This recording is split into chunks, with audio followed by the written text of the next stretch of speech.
There's a rock lion in Brazil.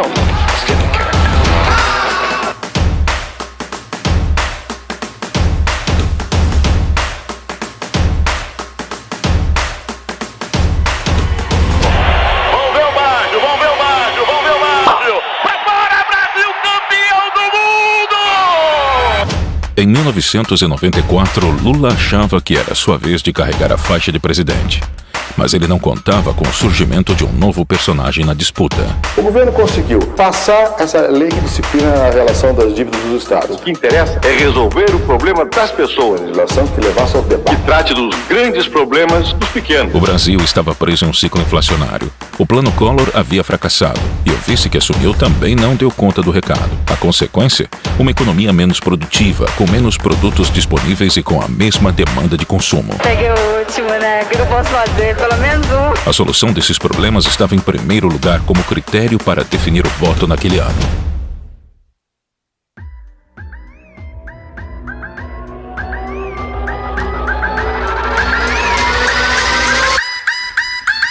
Prometo manter, defender e cumprir a Constituição. Promover o bem geral. E sustentar a integridade e a independência do Brasil.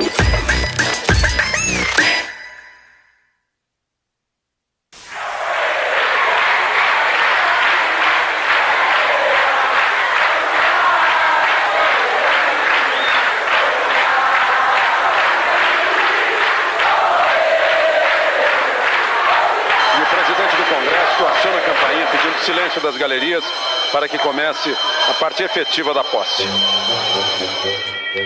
Prometo manter, defender e cumprir a Constituição, observar as leis, promover o bem geral do povo brasileiro, sustentar a união, a integridade e a independência do Brasil.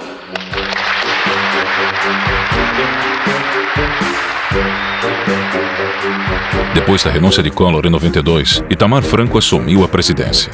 Sem adversários à altura, Lula deixou de ser só o líder dos trabalhadores para ser também o provável vencedor da próxima eleição.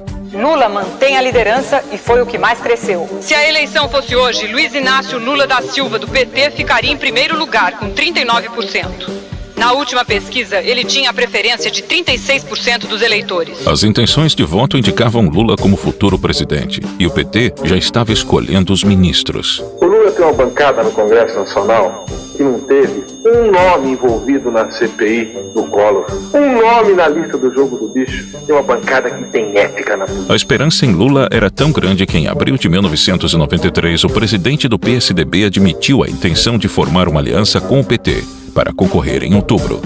Mas o sonho de Lula de finalmente ser o presidente do Brasil começou a desabar. O novo ministro da Fazenda, Fernando Henrique Cardoso, se reúne com os líderes do PSDB. O principal assunto foi uma estratégia para evitar choques entre o partido... Em maio de 93, o desconhecido Fernando Henrique Cardoso foi nomeado pelo presidente Itamar Franco para o cargo de ministro da Fazenda. A missão de FHC era acabar com a inflação que chegava a 1.348%. O desespero do brasileiro pesava em seus ombros. Quem tiver realmente amor à melhoria de condição de vida do povo tem que ter um olho muito pregado na inflação. A pessoa que entra num lugar novo não deve começar quebrando cristais, não. Deve começar a olhar com atenção. O que estiver funcionando bem não há por que mexer. O que estiver funcionando mal se troca. Depois toda a plateia aplaudiu de pé o novo ministro da Fazenda. Em agosto de 93, Fernando Henrique juntou uma equipe de economistas para montar o Plano Real.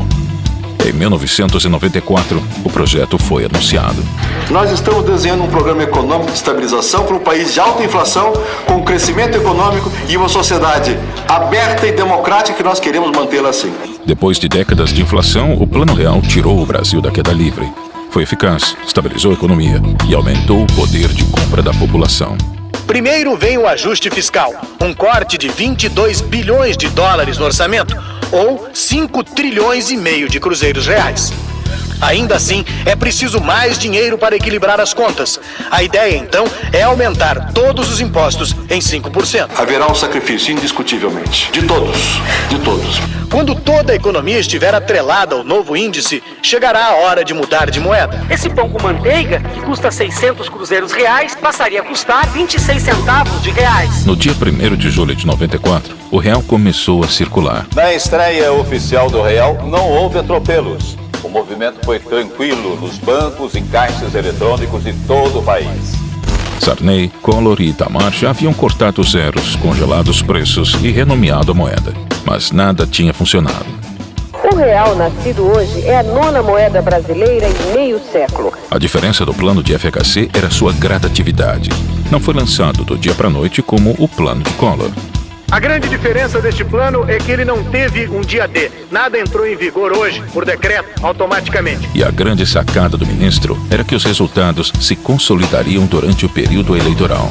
Pois é, lançado o real, o governo vai usar a chamada âncora cambial para segurar a inflação nos primeiros 3 meses. Assim, R$1 ficaria valendo $1 nesse período. Então, vamos contar.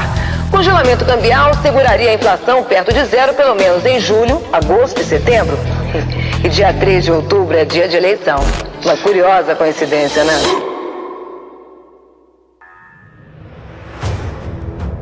Eu quero ser um presidente que trate dos grandes problemas dos pequenos, mais humildes. Porque a maioria dos governos sempre tratava dos pequenos problemas dos grandes. Agora, conhecido pelos brasileiros, Fernando Henrique se demitiu do cargo de ministro para ser candidato à presidência pelo PSDB. Partido que 1 ano antes queria formar chapa com Lula. Eu vou ser presidente da República e de mãos dadas com o Tasso, nós vamos mudar o Brasil! Nós vamos mudar o Brasil! O sucesso do Plano Real tornou o FHC um forte concorrente na corrida eleitoral. Agora, Lula tinha um adversário e o Plano Real era a pauta dessa briga. Imediata, é preciso ver no longo prazo se a economia brasileira resiste. Esse plano foi feito com cuidado, com muita objeção do PT, do PDT que atrapalharam, mas nós fomos fazendo. A continuidade da medida que acabou com a inflação dependia da vitória de FHC nas urnas. O PT, liderado por Lula, era uma ameaça ao plano. E esse Plano Real não se sustenta depois da campanha, porque o pessoal que está junto com o Fernando Henrique Cardoso não quer estabilidade nesse país, até porque foram eles que criaram todos os planos e foram eles que derrotaram todos os planos. A disputa ia começar.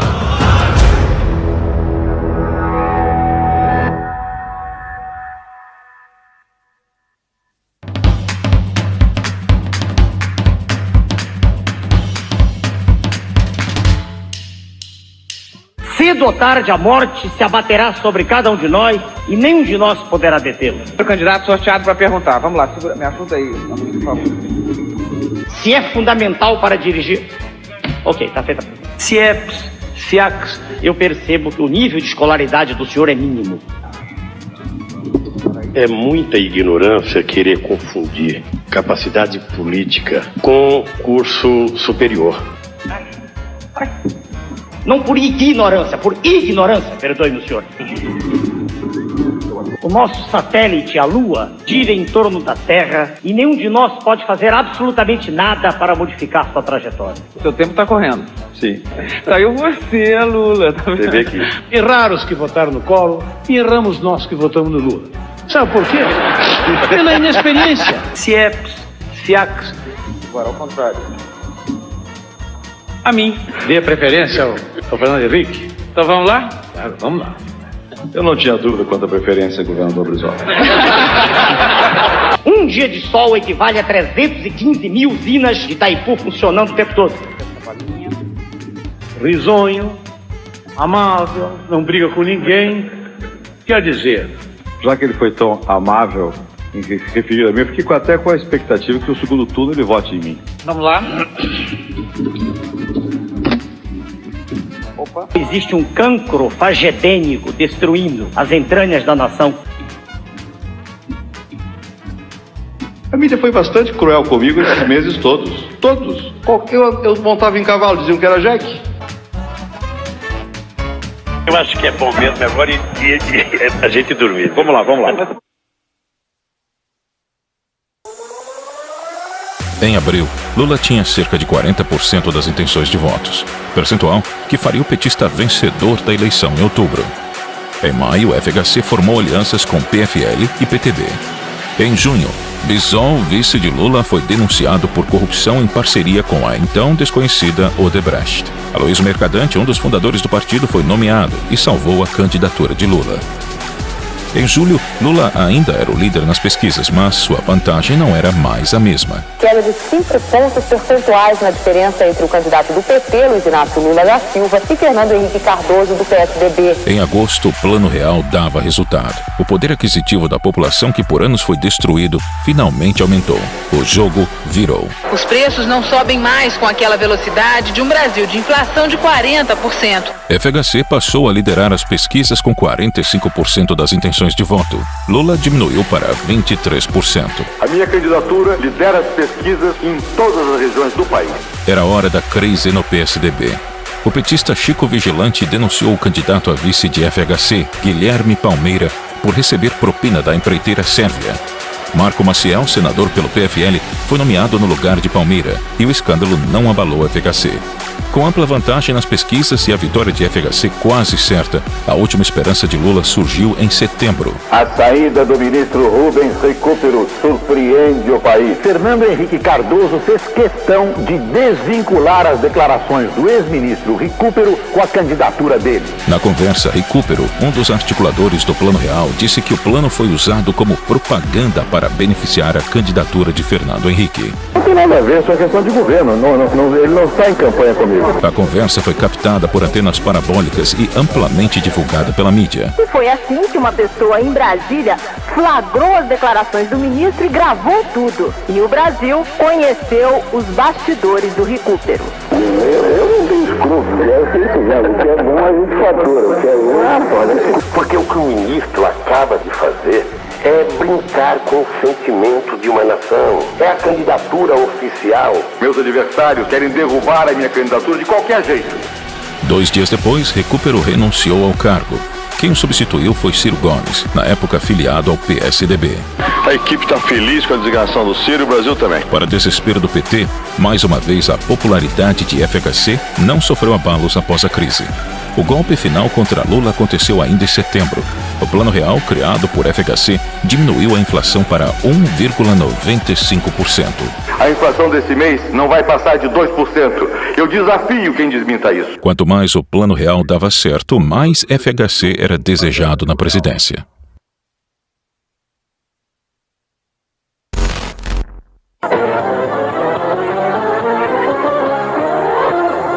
O candidato Fernando Henrique Cardoso votou pela manhã em São Paulo. A movimentação em frente ao prédio onde ele mora, na zona oeste da capital, começou bem cedo. Eu não sei quem vai ganhar a eleição. Isso certamente depende que vamos ver. Dentro de 2 dias nós teremos uma certeza disso. Eu não quero avançar o sinal, mas eu acho que ganhe quem ganhar. Nós temos um Brasil mais confiante em si. Às 11 da manhã aumentou o burburinho aqui em frente a um colégio da Zona Sul de São Paulo. O candidato Fernando Henrique estava a caminho para votar. Como todos os eleitores, preencheu as cédulas, uma de cada vez. Se embananou com a mesa de votação, o candidato erra a urna. E quase teve um voto revelado por uma câmera indiscreta. Lula votou em São Bernardo do Campo, confiante de que vai para o segundo turno. 9 da manhã, começava o dia de Luiz Inácio Lula da Silva. E esse café? Seria o café da manhã de um derrotado? Sim, mostravam todas as pesquisas. Não, rebatia de pronto a militância petista. Lula foi votar, furou a fila e votou. E ficou emocionado. Depois desse gesto, Lula mudou, ficou mais confiante e prometeu: a eleição teria um segundo turno. Quando a gente vê esse mundaréu de gente na rua, quando a gente vê essa garra na rua, a gente tem certeza que vai ganhar essas eleições. No dia 4 de outubro de 1994, as urnas terminaram de ser apuradas e confirmaram o que todos já esperavam. FHC derrotou Lula no primeiro turno com 54% dos votos, contra os 27% do candidato do PT. Da galera. Defender e cumprir a Constituição. Observar as leis.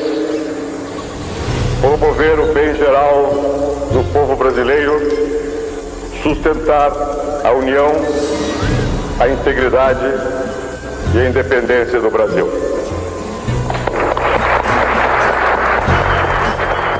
No comando da nação, FHC deu continuidade ao Plano Real.